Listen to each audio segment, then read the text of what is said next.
सबसे पहले हम बात करेंगे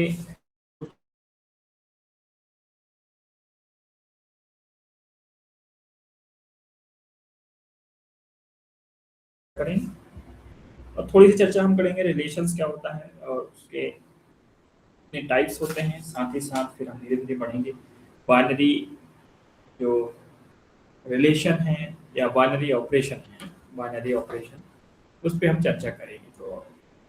तो बढ़ते हैं हम कुछ बेसिक बात।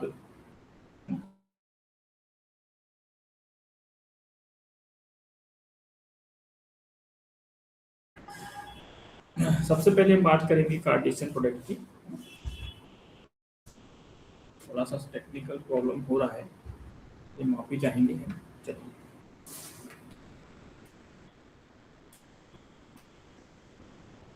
एक मिनट।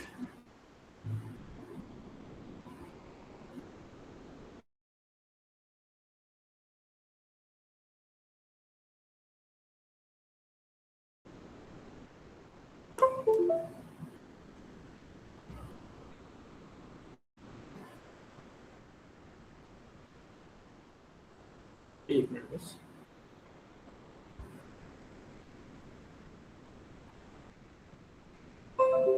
चलिए, तो सेशन की शुरुआत करते हैं। कार्टेशियन प्रोडक्ट, कार्टेशियन प्रोडक्ट आप जानते होंगे कार्टेशियन प्रोडक्ट क्या होता है। सिंपल सी बात है ना, बहुत डिटेल में नहीं जाएंगे, तो इसमें हम चर्चा करेंगे कि कार्टेशियन प्रोडक्ट होता क्या है। जैसे हम जानते हैं कि दो हमारे पास कोई नॉन एम्प्टी सेट है और इसके जो कार्टेशियन प्रोडक्ट है उसको डिनोट करते हैं हम ए क्रॉस बी से, है ना। और डिफाइन जो किया जाता है वो होता है एक ordered pair A comma B such that A belongs to capital A and B belong. तो ये होता है कार्टेशियन प्रोडक्ट। उससे पहले सेट के बारे में चर्चा करते तो हम, क्योंकि यहाँ पे बाइनरी ऑपरेशंस पढ़ना है इसलिए मैं यहाँ पे कार्टेशियन प्रोडक्ट की बात कर रहा हूँ। तो मान लीजिए आपके पास एक कोई सेट है ए जिसकी कार्डिनलिटी m है, एक सेट बी है जिसकी कार्डिनलिटी, तो कार्डिनलिटी क्या होगी, ये होती है क्या m कार्डिनलिटी ऑफ ए, है ना, equal to into cardinality of B. तो cardinality of A into cardinality of B, और ये हो जाएगी m इनटू n। तो ये कुछ पॉइंट है। और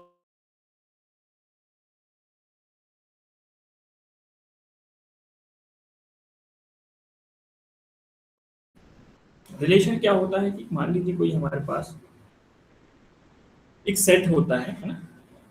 एक तो दो सेट होते हैं, उसका एक सबसेट ही रिलेशन होता है, लेकिन यहाँ पर रिलेशन ऑन अ सेट की बात करेंगे तो, और जैसे कि एक रिलेशन जो होता है फ्रॉम रिलेशन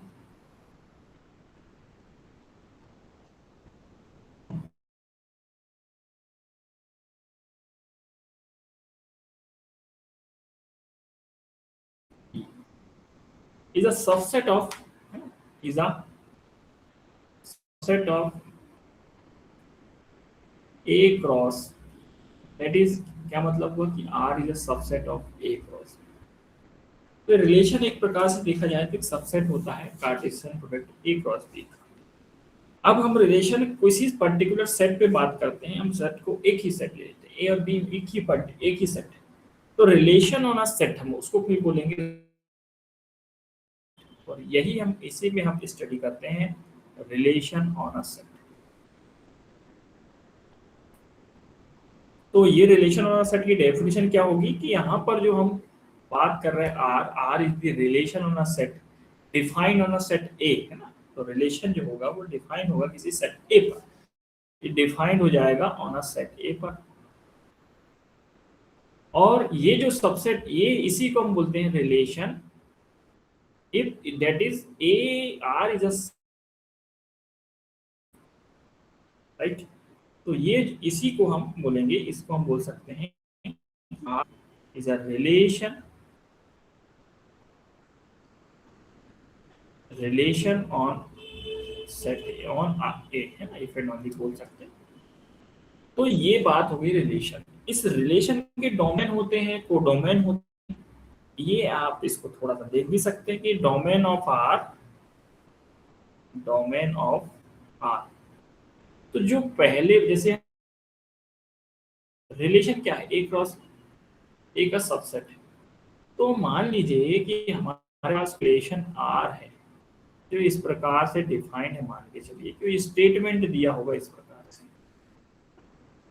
तो यहाँ पर जो पहले वाले जो एलिमेंट्स आएंगे जहां से भी, जैसे ए और बी, कहाँ से, ए से, तो ये जो पहले वाले जो भी होंगे, तो domain of R is the collection of a belongs to A such that a related to a, है ना, और जहां ए बिलोंग्स टू ए, है ना। तो इस प्रकार से जो होगा, है ना, तो ये रिलेशन ये डोमेन हो जाएगा। और ये इसी प्रकार से अब यहाँ पर हम बी ले लेते हैं, पर्टिकुलर बी, यहाँ ए और बी।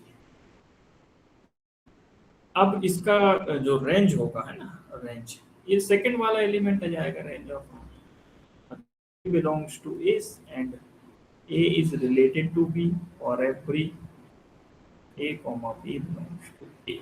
इस प्रकार से कुछ टाइप्स होते हैं, है ना।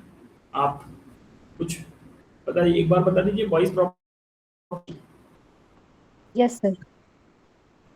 ओके, इसके टाइप भी होते हैं, जैसे कि आपने देखा होगा types of relation, types of a relation.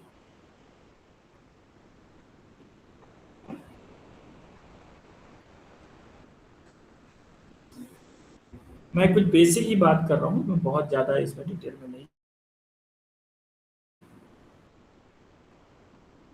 Reflexive में क्या होगा कि आपके पास for every a belongs to A, इस प्रकार से होगा कि a related to a. We say that R is a reflexive, then we say that, बोल सकते हैं, then we say that R is reflexive, R is reflexive. And second क्या बोल सकते हैं, सेकंड हम क्या बोल सकते हैं कि symmetric relation, symmetric relation, symmetric relation. Symmetric relation में हुआ क्या कि यहाँ पर आप for every a comma b belongs to A, तो a related to b, this implies b related to a. यदि ऐसा है तो हम का रिलेशन, ए का रिलेशन आर से है और बी का रिलेशन आर से हो जाए तो हम बोलते हैं सिमेट्रिक। थर्ड क्या है बताइए, एंटी सिमेट्रिक है, anti anti symmetric relation, anti symmetric relation. इसमें क्या होगा कि आपके पास, मतलब यहां पर क्या होगा कि ए का रिलेशन बी से होगा, बी का रिलेशन, सॉरी, बी का रिलेशन ए से होगा, तो हम कहेंगे ए बराबर। और लास्ट कौन सा होता है आपका, transitive relation, transitive, transitive relation, transitive relation. इसमें क्या होगा, ए का रिलेशन बी से होगा एंड ए से होगा, this imply that a related to c. इस और इक्विवेलेंस रिलेशन क्या होता है बताइए, इक्विवेलेंस रिलेशन, इसी रिलेशन को हम इक्विवेलेंस रिलेशन कब कहते हैं, जब रिफ्लेक्सिव हो, है ना, सिमेट्रिक हो और ट्रांजिटिव। कोई relation on a set R is the subset of A cross A is called equivalence relation if it is reflexive and symmetric and transitive। तो आप यहाँ बोल सकते हैं इक्विवेलेंस रिलेशन, इक्विवेलेंस रिलेशन, तो आप यहाँ डेफिनेशन लिख सकते हैं। और फिर इसके बाद इक्विवेलेंस क्लासेस आ जाती है, और फिर इसके बाद हम बढ़ेंगे अपने बाइनरी ऑपरेशंस पर, है। तो इक्विवेलेंस रिलेशन क्या होगा कि हम लिख सकते हैं यहाँ पर a relation on a set, on a set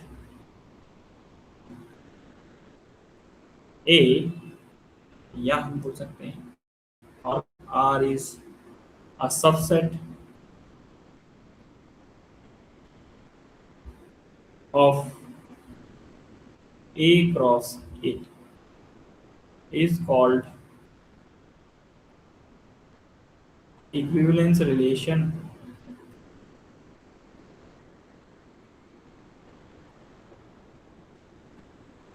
if first reflexive, second is symmetric, and third is transitive। इसके बाद नेक्स्ट डेफिनेशन है हमारी इक्विवेलेंस क्लास ऑफ ए,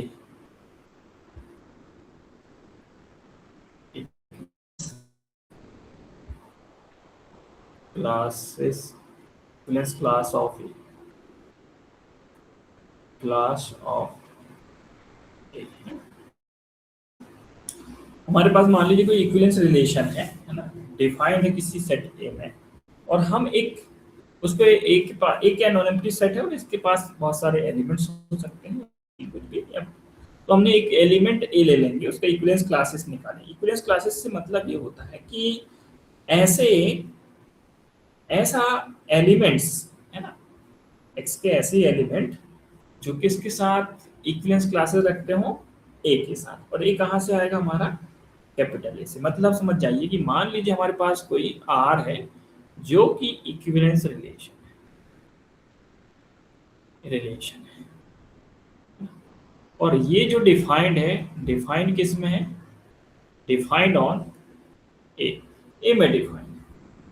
और हमने क्या किया कि एक एलिमेंट ले लिया, स्मॉल ए ले लिया कैपिटल ए से, देन ए क्लास ऑफ ए, है ना, is given by, then the class of a is denoted by, class of a is given, है ना। तो क्लास ऑफ ए, है ना, class of a is given by, class of a को हम ऐसे भी डिनोट करते हैं या फिर क्लास ऑफ ए। और ये जो क्लास ऑफ ए है, इसको लिखने का जो तरीका होता है कि ऐसे जो एक्स के साथ या ए के साथ कैसा हो, ये रिलेशन कैसा है, इक्विवेलेंस रिलेशन। तो ऐसे एक्स, ऐसे एलिमेंट का कलेक्शन, ऐसे एक के एलिमेंट का कलेक्शन जो ए के साथ इक्विवेलेंस क्लासेस रखता हो, उसको बोलते हैं equivalence classes of A, collection of all those element of A which are related to A, है ना। इसी को पढ़ने का तरीका कि आप बोल सकते हैं कि कलेक्शन ऑफ दोज एलिमेंट,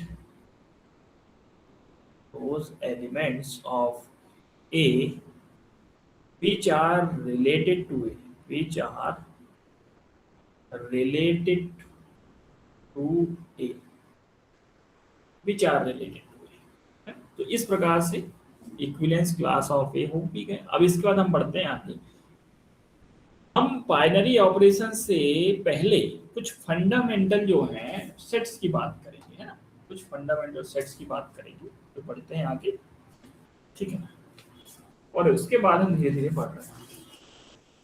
चलिए, कुछ फंडामेंटल सेट्स हैं जैसे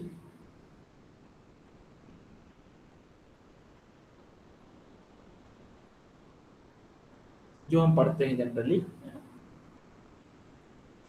जैसे कि हमने देखा कुछ फंडामेंटल्स है, जैसे नेचुरल नंबर है, हम जानते हैं कि ये नेचुरल नंबर है 1 2 3 एंड सो, है ना। सेट ऑफ इंटीजर है, इसको हम ऐसे लिखते हैं ना,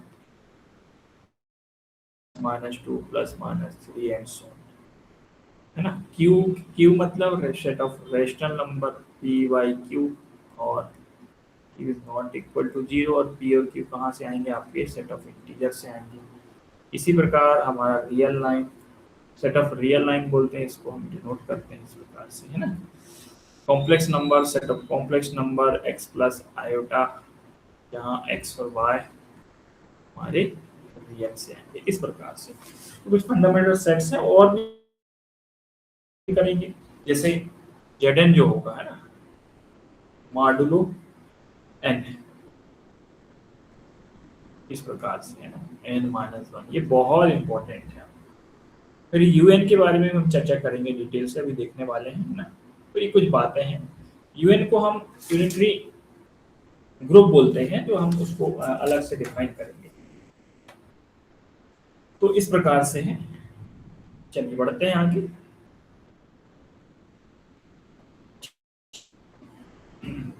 उससे पहले कि जो हम बाइनरी ऑपरेशन से पहले हम डिस्कस करेंगे कि फाइव फंक्शन क्या होता है।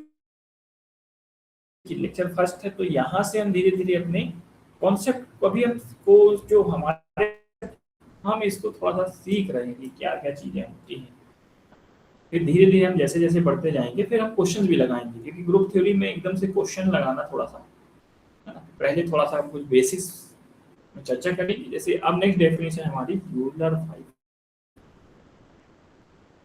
यूलर्स फाइव फंक्शन, ये बहुत इंपॉर्टेंट है, आपका बहुत इंपॉर्टेंट है ये, क्योंकि यहाँ से जनरली ये तो पूछा नहीं जाएगा, लेकिन इससे बेस जैसे आगे number of order of element निकालना है ना, या नंबर ऑफ आपको जनरेटर्स निकालना है, तो यहाँ पर आपको यूलर फाइव फंक्शन का यूज करना होगा उधर आगे। ये डेफिनेशन पढ़ते हैं, mapping, mapping phi from N to N, है ना। हमारे पास नेचुरल नंबर से नेचुरल नंबर पर एक मैपिंग है, और हमने इसको डिफाइन कर रहे हैं, define by phi of N equal to ऐसे नेचुरल नंबर का कलेक्शन, है ना, क्योंकि नेचुरल नंबर की खासियत ये है कि ये 1 से बड़ा और n से छोटा या 1 से छोटा, है ना? तो x की वैल्यू जो 1 से बड़ी हो और 1 के बराबर हो, और x की वैल्यू n से बड़, n अधिकतम बड़ा हो, है ना, और से बराबर, and GCD of x, n equal to 1 is called Euler five function,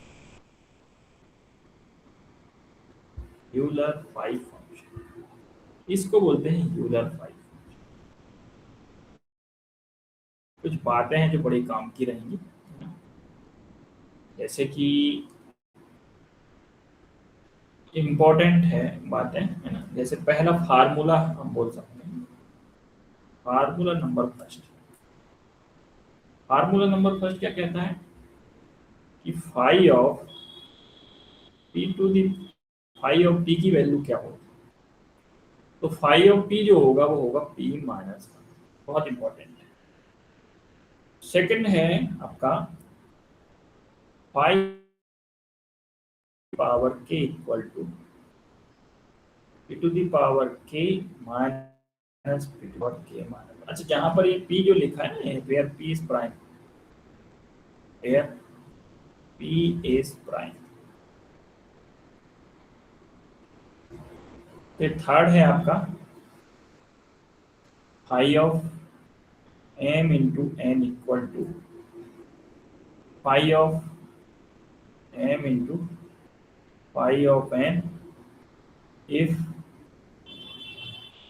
GCD of M comma N बराबर 1। ये फार्मूले हैं, है ना, इसकी थोड़ी प्रैक्टिस कर लेते हैं।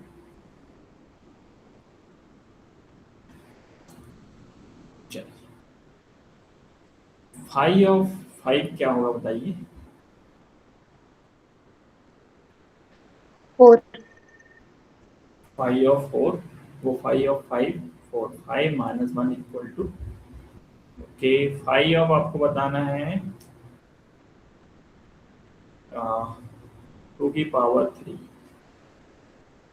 या आप इसको बोल सकते हैं 5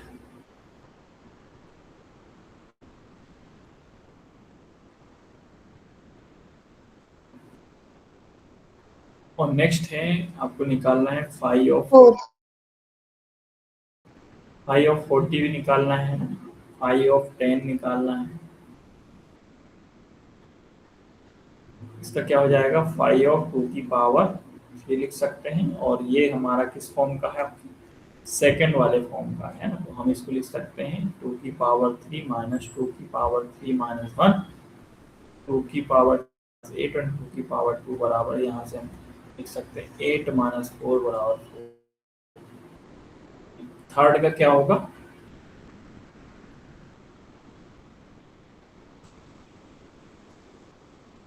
16।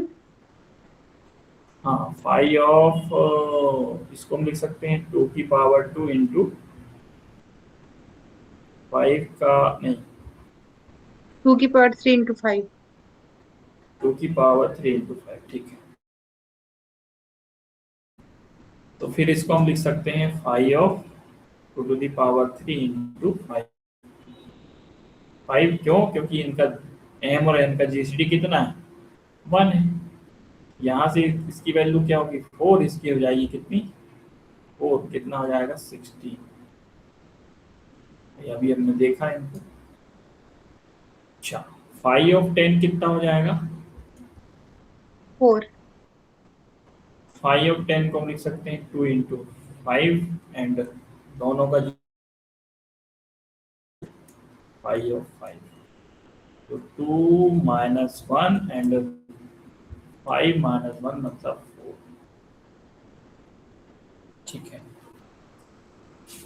इसकी कुछ प्रॉपर्टी हैं जो इम्पोर्टेंट है ना, तो उसको भी हम लिख सकते हैं। प्रॉपर्टी क्या कहती है देखते हैं। कभी सर कभी 5 ऑफ पी का मतलब क्या है? क्या मतलब है 5 ऑफ पी? 5 पी तो यहाँ प्राइम नंबर है।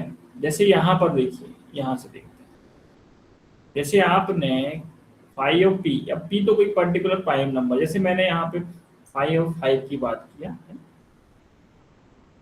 यहाँ से देखते हैं कि ऐसे नेचुरल नंबर, है ना, अभी एक्स पे कंडीशन लग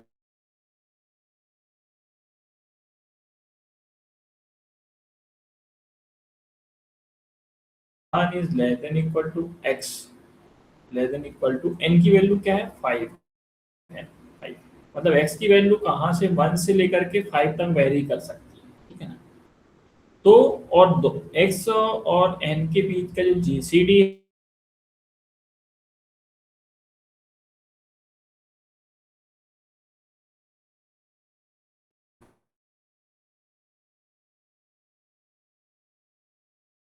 ढूंढना है जिनका जीसीडी कितना? 1। 1। तो जैसे कि हमने अब, और एक्स के पास कंडीशन लगी हुई है, एक्स आपके पास 1 से लेके 5 तक जा सकता है ना। तो जैसे मैं एक्स को 1 ले सकता हूँ, तो 1 और 5 का जीसीडी 1 हो जाएगा ना, तो 1 आ जाएगा इसके अंदर, ठीक है। इसके बाद आप 2 लिख सकते हैं कि नहीं? हाँ 2 भी ले सकते हैं, है ना। फिर आप क्या 3 ले सकते हैं कि नहीं? हाँ। बिल्कुल ले सकते हैं। 3 और 5 का जीसीडी 1। अच्छा, 4 भी ले सकते हैं कि नहीं? बिल्कुल ले सकते हैं। 5 नहीं ले सकते। तो ये कितने ऐसे आए? 5 का मतलब ऐसे एलिमेंट यूनिट, है ना। तो ये किस प्रकार से ऐसे नेचुरल नंबर, कितने नेचुरल नंबर ऐसे? 4। इसलिए 5 की वैल्यू 4 आ रही है, ठीक है ना। Yes sir, yes. ओके, तो डायरेक्ट फार्मूले से हम निकाल सकते हैं। अब देखिए बढ़ते हैं आगे, properties of Euler phi function. Properties of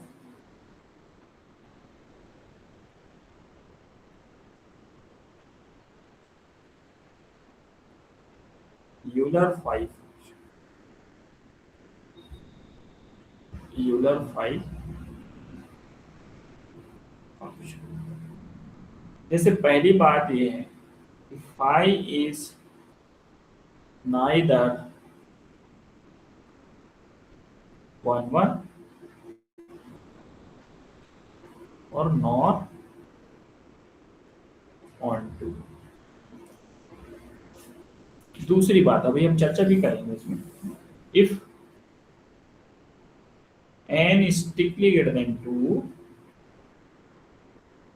then phi is always even number। even number हमेशा even होगा यदि n की वैल्यू 2 से बड़ी हो। और phi is not onto का, फाई नॉट ऑन टू क्यों हो रहा है? क्योंकि इसकी ऑन टू और 1 1 की क्या डेफिनेशन होती है? fx1 equals to fx2 implies x1 equals to x2। हाँ, मतलब आप मैथमेटिकली यदि बात करें तो इमेज बराबर हो लेके चलते हैं हम, तो एलिमेंट बराबर मिलना। मतलब सर हर डोमेन के एलिमेंट का एक यूनिक इमेज होगा। हाँ, मतलब डिस्टिंक्ट एलिमेंट की डिस्टिंक्ट इमेज मिल जाए, है ना। जैसे हमने यहाँ पे x1 लिया, x2 अलग अलग लिया, तो इमेज भी बराबर डिस्टिंक्ट मिल जाए तो हम कहेंगे वो फंक्शन 1 1। या हम कह सकते हैं कि उसको इमेज बराबर है तो एलिमेंट भी बराबर बता दें, ये बात है। लेकिन आपने रियल में देखा होगा कि बहुत सारी चीजें जैसे ग्राफिकली अप्रोच से आप कैसे 1 1 चेक करते हैं, ये सारा कुछ रियल में देखा होगा, वो अलग चीजें। लेकिन मैथमेटिकली बात ये है कि डिस्टिंक्ट एलिमेंट की डिस्टिंक्ट इमेज मिलना चाहिए। तो जैसे यहाँ पर क्या फाइव फंक्शन 1 1 नहीं हो रहा है, ऐसा क्यों? क्योंकि डिस्टिंक्ट एलिमेंट आप ले रहे हैं, आप n को अलग अलग लीजिए। जैसे आपने लिया, मान लीजिए आपने क्या लिया था अभी 5 4, है ना, 5 4 लिया था। तो 5 4 लिया तो 5 ऑफ 5 लिया, तो 5 ऑफ 5 पे कितना हो रहा है? 4 मिल रहा है। और 5 ऑफ 8 पे भी 4 मिल रहा है ना। तो डिस्टिंक्ट एलिमेंट हमने लिया, क्या डिस्टिंक्ट इमेज मिल रही क्या? नहीं, है ना। जैसे आपने देखा होगा यहाँ पर, जैसे आपने लिया कहाँ, जैसे ये ले लिया 5 लिया और 8 लिया, ये डिस्टिंक्ट है एलिमेंट, है ना। या आप ऐसा भी कह सकते हैं कि दोनों की इमेज बराबर आ रही है। देखिए 5 ऑफ 5 इक्वल टू 5 ऑफ 8, दोनों की इमेज बराबर है। क्या इनके एलिमेंट बराबर है क्या? नहीं। तो हम कह सकते हैं कि ये 1 1 तो नहीं होगा। इसी प्रकार ऑन टू नहीं होने का कारण क्या है कि आप देख रहे हैं कि n की वैल्यू यदि 2 से बड़ी है तो हमेशा इवन नंबर मिल रहा है, इवन नंबर। तो यहाँ पर डोमेन, कोडोमेन के जो एलिमेंट हैं, है ना, कम से कम एक भी एलिमेंट ऐसा मिल जाए जिसकी प्री इमेज ना हो, तो हम कहेंगे वो फंक्शन ऑन टू नहीं होगा, है ना। तो क्या होगा कि जितने भी ऑल ऑड नंबर्स हैं उसकी प्री इमेज नहीं होगी, इस कारण से ऑन टू नहीं होगा, ठीक है ना। तो ये बातें हैं जो काम की है। इसके बाद थोड़ा सा बढ़ते हैं हम अपने डेफिनेशन पे। अब हम आते हैं binary operation. Binary operation,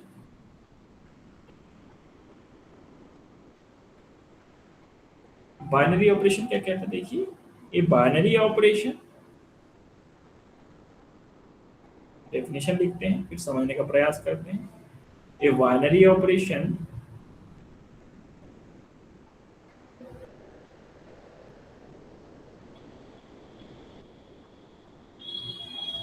on on a non empty set है, हाँ,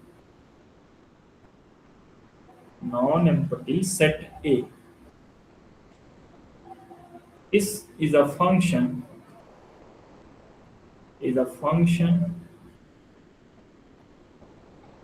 f from A cross A to A. That is, एक हमारे पास जनरली हम या तो ए बोले या ओ बोलते हैं, उसको कोई दिक्कत नहीं, आप इसको ओ ले लीजिए। आप इस प्रकार से एक मैपिंग है, और इसी को हम बोलते हैं बाइनरी ऑपरेशन। कब बोलेंगे कि for every A, B belongs to A, तो A ओ B भी कहाँ बिलोंग करेगा, A में। तो इस प्रकार से ये हो जाएगा बाइनरी ऑपरेशन। जैसे कि आपके पास मान लीजिए एक मैंने डिफाइन किया एडिशन ऑपरेशन, मैंने डिफाइन किया और मैंने एक यहाँ पर सेट को नेचुरल नंबर ले लिया, तो क्या ये एक बाइनरी ऑपरेशन होगा क्या? जी हाँ, आप मान लीजिए कोई भी दो नेचुरल नंबर उठाइए, ए और बी नेचुरल नंबर उठाइए, क्या उनका सम एक नेचुरल नंबर होगा क्या? बिल्कुल होगा। हाँ सर। तो ये जो है मैपिंग है ना, ये एडिशन जो है बाइनरी ऑपरेशन हो जाएगा इस सेट के लिए नेचुरल नंबर की, ठीक है। क्या ये सब्सट्रैक्शन जो है, यदि हम माइनस ले लें, तो माइनस यदि हम ले लें ना, सब्सट्रैक्शन ले लें, तो क्या ये बाइनरी ऑपरेशन होगा क्या? नहीं सर। नहीं होगा। क्यों नहीं होगा? क्योंकि आउट ऑफ द, चलो, दो नेचुरल नंबर का डिफरेंस कभी कभी हो सकता है नेचुरल नंबर, पर हमेशा नहीं होगा, है ना। तो इसलिए क्या हो रहा है, ये बाइनरी ऑपरेशन नहीं होगा। इसी प्रकार डिवीजन भी नहीं होगा। तो इसलिए हम ग्रुप थ्योरी में एडिशन और मल्टीप्लिकेशन ही ऑपरेशन लेते हैं। या तो ग्रुप जो होगा, हम जब पढ़ते हैं आगे कि ग्रुप जो होगा एडिशन के रिस्पेक्ट में, क्योंकि बाइनरी ऑपरेशन होना ग्रुप के लिए सबसे पहली बात है कि बाइनरी ऑपरेशन होना चाहिए, बाइनरी ऑपरेशन होना चाहिए। और वही जो सेट, एक कोई सेट होगा और उस पे एक बाइनरी ऑपरेशन डिफाइन कर दें। मान लीजिए जैसे आपने नेचुरल नंबर लिया, नेचुरल नंबर को मैंने लिया और इस नेचुरल नंबर में मैंने एक बाइनरी ऑपरेशन डिफाइन किया, तो ये जो स्ट्रक्चर बन रहा है इस प्रकार से, इसको बोलते हैं एल्जेब्राइक स्ट्रक्चर, इसको बोलते हैं एल्जेब्राइक स्ट्रक्चर। तो एल्जेब्राइक स्ट्रक्चर से मतलब यही होता है कि एक सेट है, एक जो भी ऑपरेशन है बाइनरी ऑपरेशन, वो एक तो बाइनरी ऑपरेशन होना चाहिए उस सेट के लिए, है ना, और वो इस प्रकार से हम लिख सकते हैं, तो उसको बोलते हैं एल्जेब्रिक स्ट्रक्चर। बहुत इंपॉर्टेंट है ना, ये सारा कुछ है जो कि इंपॉर्टेंट है। तो नेक्स्ट डेफिनेशन जो है हमारी एल्जेब्राइक स्ट्रक्चर की है।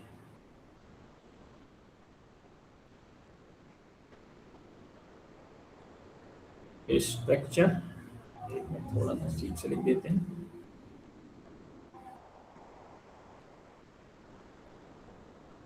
स्ट्रक्चर इसको लिखते हैं, तो एक set A together with binary operation एक हो या एक से ज्यादा, है ना, विथ वन और मोर बाइनरी ऑपरेशन, जैसे रिंग है, फील्ड है, इसमें एक से ज्यादा बाइनरी ऑपरेशन होते हैं। तो इसको जो बोलते हैं हम, इसको इज कॉल्ड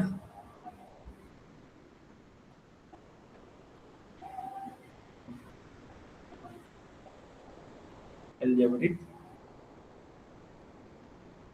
स्ट्रक्चर है।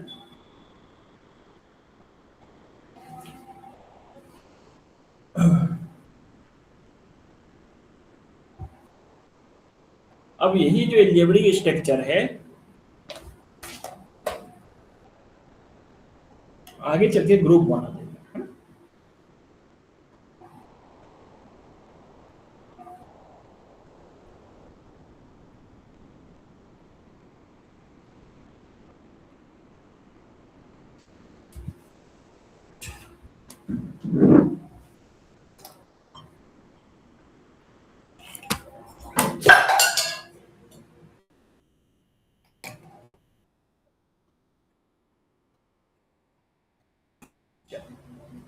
नेक्स्ट क्या होगा, ग्रुप की डेफिनेशन लिखेंगे। Definition N algebraic structure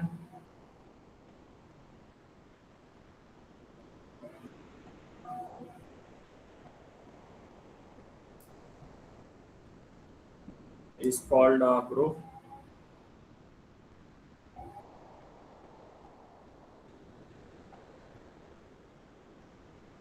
if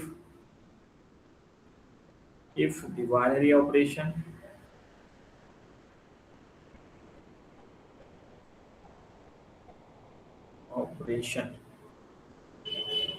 if the binary operation satisfying the following axioms.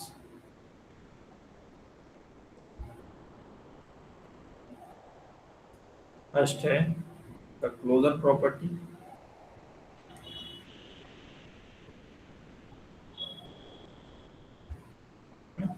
इसमें क्या होता है कि आप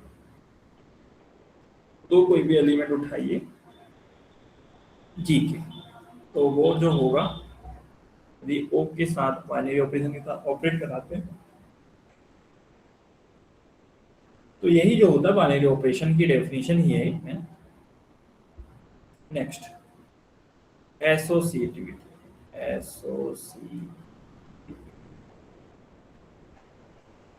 में क्या होगा कि आप आपके ए ओ एक कोष्टक में और फिर एक हमारे पास ए ओ और b o c for every a comma b comma c belongs to G, and third होगा existence of identity, existence of identity, existence of identity। इसमें क्या होगा कि मान लीजिए for every a belongs to G के लिए देयर एग्जिस्ट, क्योंकि आइडेंटिटी ई एलिमेंट इस प्रकार से होगा ए ओ ई बराबर ई ओ ए, इस प्रकार से। और फोर्थ क्या हो जाएगा हमारा existence of inverse, existence of inverse. इसमें क्या होगा कि for each A belongs to G there exist B belongs to G such that A o B बराबर बी ओ ए बराबर, जहां पर बी जो होगा ए का इनवर्स एलिमेंट हो जाएगा, इस प्रकार से जो है।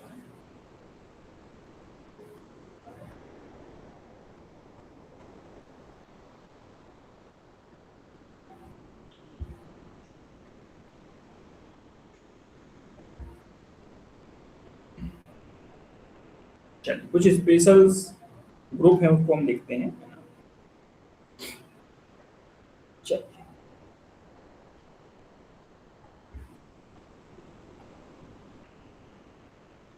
जैसे कि हमारे पास एग्जाम्पल के तौर पर ले सकते हैं, एग्जाम्पल नंबर फर्स्ट आप ले सकते हैं जेडन, और जेडन को किस प्रकार से modulo N addition modulo N ये ग्रुप है। तो जैसे कि इसका जो इसमें एलिमेंट आएंगे आपके 0 1 2 up to n-1 is a group, is a group with respect to addition modulo n, addition modulo n, है ना।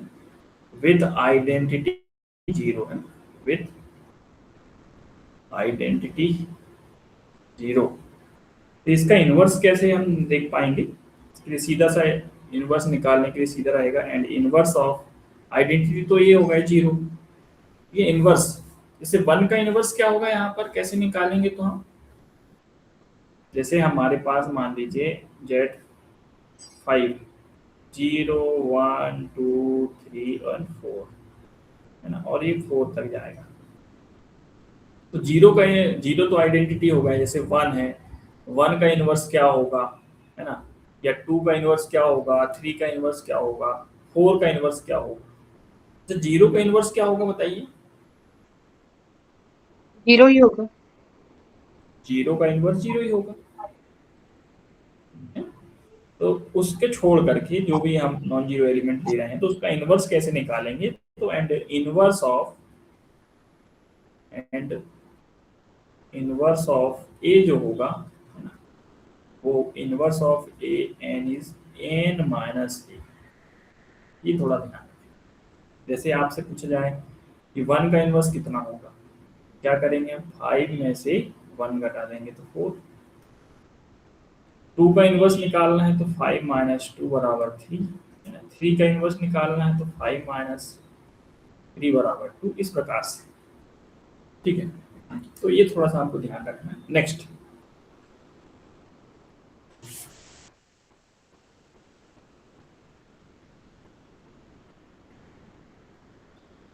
नेक्स्ट ग्रुप बात करते हैं हम, यूनिट ग्रुप, है ना। सेकेंड ग्रुप है हमारा यूनिट ग्रुप, यूनिट ग्रुप्स, इसे जिसका नोटेशन है यूएन, है ना। यूनिट ग्रुप है जो है, यूएन से इसको डिनोट करते हैं। इसकी डेफिनेशन लिखते हैं। ये डेफिनेशन क्या कहता है देखते हैं। यूएन को हम किस प्रकार से डिनोट करते हैं कि यूएन जो होता है, आपने देखा जैसे हमने फाई एन लिया था, सेम वही है, दिस एंड वन, ऐसे नेचुरल नंबर का कलेक्शन है जो इस प्रकार से होगा, जहाँ G C D x comma N बराबर 1। तो इसको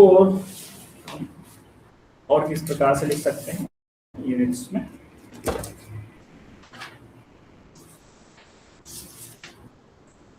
हम लिख सकते हैं कि आप इसको ऐसे लिख सकते हैं कि U n is a group with respect to multiplication modulo n, है ना। जहां पर U n is a group with respect to, अपन इसको और करके लिख सकते हैं with respect to modulo n, है ना, metric with respect to multiplication modulo N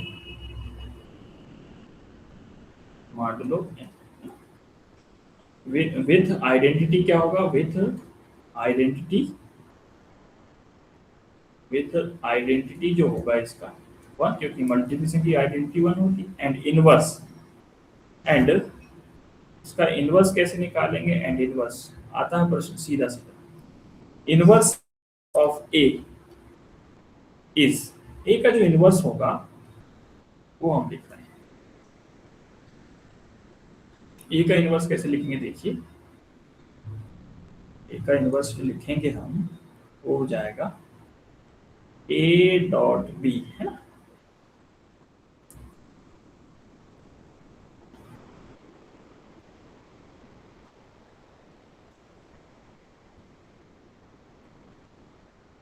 वर्ष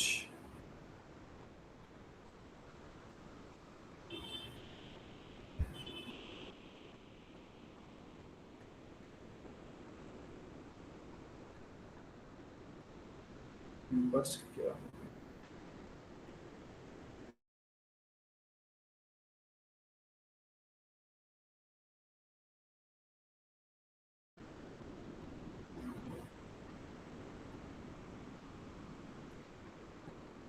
तो इनवर्स क्या होना चाहिए?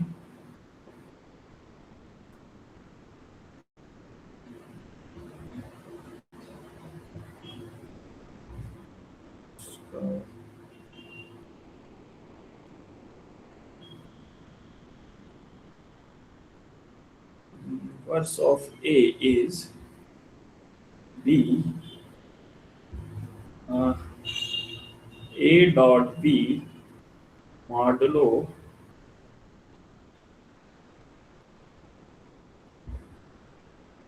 इसको इसको मैं थोड़ा देखता हूँ ना, इसको थोड़ा सा चेकआउट करेंगे थोड़ा, ठीक है। मैं यहाँ पे कल इसको बता दूंगा आपको, इसका इनवर्स को। नेक्स्ट है थर्ड नंबर का आपका general linear. General linear, general linear में क्या होगा? जनरल लीनियर में किस प्रकार से मैट्रिक्स का कलेक्शन होता है ना? n cross n matrix, invertible matrix का कलेक्शन होता है ओवर द फील्ड F। तो ये set of all n cross n invertible matrix over, है ना, matrix over the field F, it is denoted by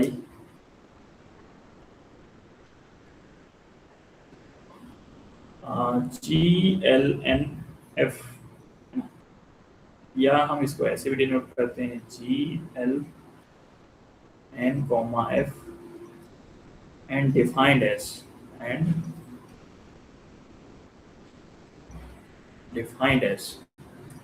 defined by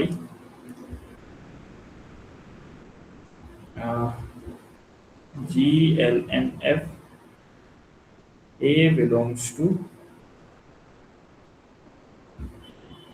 equal to, जो कि इस प्रकार से हम मैट्रिक्स को डिनोट करते हैं, सच डेट A का डिटरमिनेंट 0 होगा और जहाँ A I J कहाँ से आएंगे? आपके F से आएंगे। ये जो ग्रुप होता है, ये हमारा जो मैट्रिक्स है ना, ये ग्रुप जो होगा किसके रिस्पेक्ट में ग्रुप फॉर्म करेगा? मैट्रिक्स मल्टीप्लिकेशन, है ना, मल्टीप्लिकेशन के रिस्पेक्ट में ग्रुप फॉर्म करेगा, है ना। तो ये जो ग्रुप होगा, है ना, GLNF, ये जो ग्रुप होगा, इसमें कैपिटल ही बना दें इसको अपन, GLNF, इस प्रकार से कैपिटल ही एल बनाने अपन इसको। GLNF is a group with respect to, voice आ रही है, एक बार बता दीजिए, मल्टीप्लिकेशन। यस सर, क्लियर है। is a group with respect to multiplication of matrix and साथ ही साथ इसकी आइडेंटिटी क्या होगी? आइडेंटिटी क्या होने वाली है? आइडेंटिटी मैट्रिक्स, मतलब आइडेंटिटी क्या होगी इसकी? आइडेंटिटी मैट्रिक्स ही होगी। तो identity matrix is the identity of, is the identity of general linear group, है ना, जनरल लीनियर ग्रुप।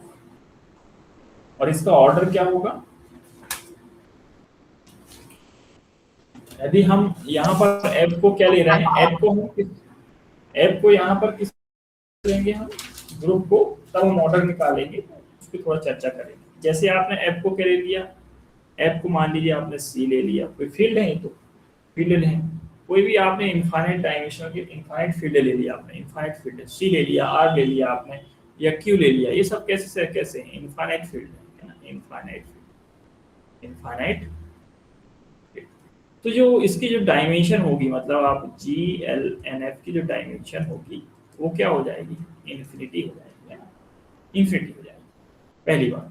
दूसरी बात, यदि आपने जो ग्रुप है फाइनाइट फील्ड, फाइनाइट ग्रुप ले ली, फाइनाइट जो फील्ड है है ना, फाइनाइट फील्ड ले लिया, जैसे आपने ले लिया एफ टाइप का या जेड पी टाइप का, तो ये हम बोल सकते हैं फाइनाइट फील्ड आपने ले लिया, फाइनाइट फील्ड। तो फाइनाइट फील्ड आप जब ले लेंगे तो फिर ऑर्डर हम निकाल सकते हैं, तो फाइनाइट फील्ड है तो ऑर्डर भी हमारा फाइनाइट होगा। तो क्या होगा, किस प्रकार से दिखेगा ये, तो ऑर्डर ऑफ GLN ZP, इसका ऑर्डर आपको निकालना है, तो क्या होगा p to the power n minus p to the power n minus 1, फिर आगे p to the power n minus p to the power n minus 2, up to कहाँ तक चलेंगे हम, p to the power n minus p to the power n minus 1 मतलब 1। तो इस प्रकार से हम इसका ऑर्डर बोल सकते हैं। तो ये यहाँ से प्रश्न आ चुका है, इंपॉर्टेंट है फार्मूला।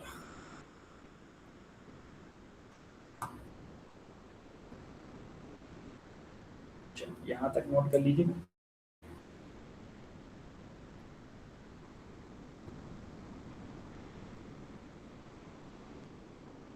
इसके बाद हम देखेंगे नेक्स्ट क्लास में स्पेशल लीनियर, है ना, साथ ही साथ क्वाड्रेटियन ग्रुप, क्वाड्रेटियन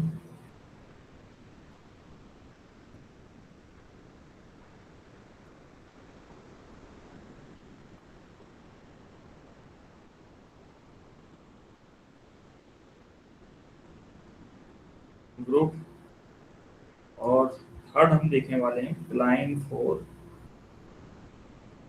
क्लाइंस, है ना, फोर ग्रुप।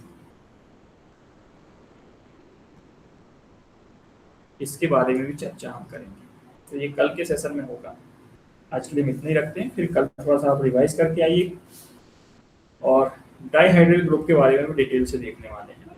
चलिए फिर आगे बढ़ते हैं, मिलते हैं, सभी को नमस्कार।